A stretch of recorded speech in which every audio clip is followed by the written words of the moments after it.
President Biden headed to Arizona today, where he made an historic announcement designating some million acres of land around the Grand Canyon as a national monument protected by the government. By creating this monument, we're setting aside new spaces for families to hike, bike, hunt, fish, and camp. Growing the tourism economy that already accounts for 11% of all Arizona jobs. Folks, preserving these lands is good not only for Arizona, but for the planet. It's good for the economy. It's good for the soul of the nation. And I believe with my core and my course, the right thing to do.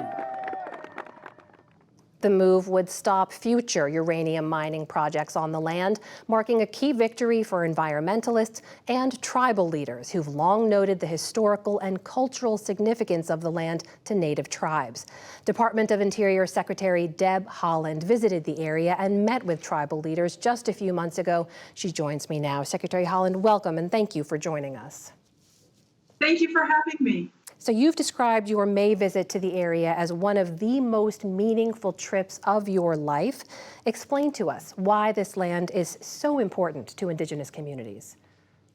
Yes, well, earlier in the summer, we had an opportunity to hike down the Grand Canyon to Supai Village to visit with the tribe there who live at the bottom of the Grand Canyon.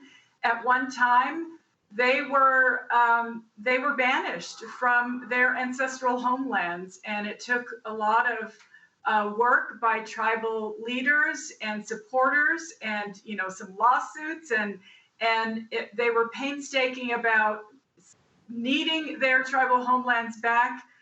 They are back there on the floor of the Grand Canyon. We had a chance to visit with people where they are, and it was astounding. They're living on the lands that their ancestors lived on. There's beautiful blue-green waterfalls. They cherish that land. The bones of their ancestors are there. Mm-hmm. And so I understand how important that those places are to the tribes. And we should note, statewide in Arizona, there is broad support for the move that President Biden made today, but there are some concerns from local ranchers and from others. Republican Senator Mitt Romney of Utah says ranchers in southern Utah will also be impacted. He also expressed concerns about U.S. energy independence. He said by eliminating this important source of uranium, President Biden has increased both our dependence on Russia and China and our ultimate carbon footprint. Is he wrong? Thank you so much. Well, I'll address the collaboration issue first. We had many public meetings. This is what you'd call collaborative conservation, where tribes and organizations and people get together and work towards something that they want.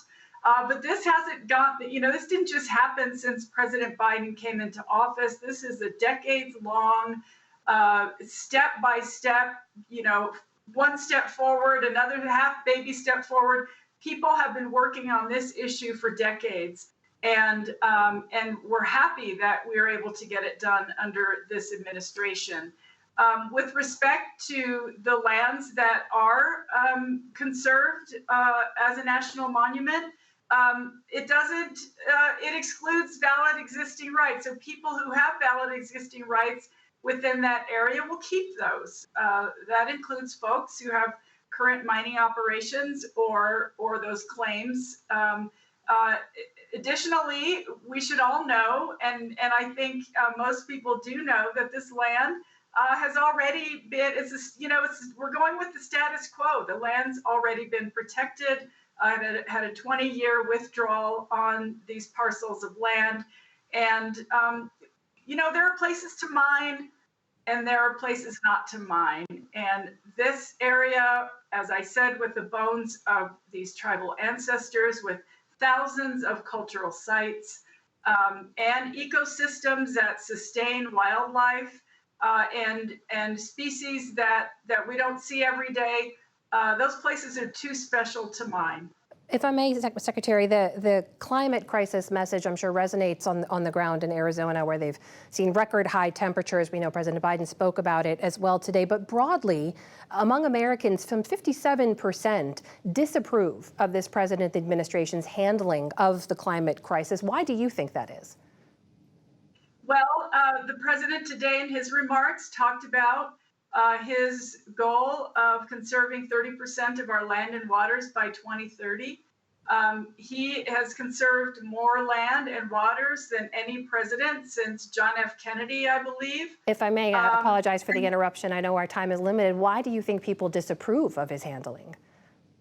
Well, I'm saying I feel very strongly that perhaps the message isn't getting out, right? I mean, this has been the best president in modern history for conservation of our lands, and those conserved lands, they help avert the climate crisis. So we're going to keep doing what we're doing. The president has clean energy goals.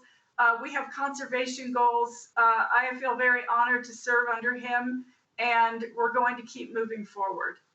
That is Secretary of the Interior, Deb Haaland, joining us tonight. Secretary Haaland, thank you very much for joining us. Please come back soon.